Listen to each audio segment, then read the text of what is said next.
कीमत बतानी है मैंने।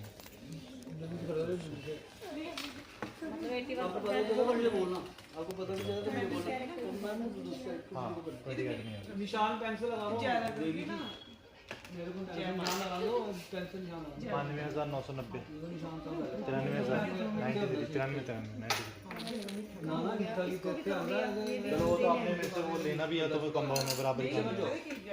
हाँ भैया सही उसमें लगाना कि हमें नहीं दिया आप मेरे पास इधर आए हम पता है आप चिंता मत करो, आप मेरे पास वहाँ पे मैंने आओ। नहीं कहीं और पे भी वेट कराया है कनिष्ठ में भी कराया था एक बार तो कहीं पे भी कराया कोई दिक्कत नहीं, तो फिर उसमें नहीं बोली होना चाहिए कि कोई दिक्कत नहीं।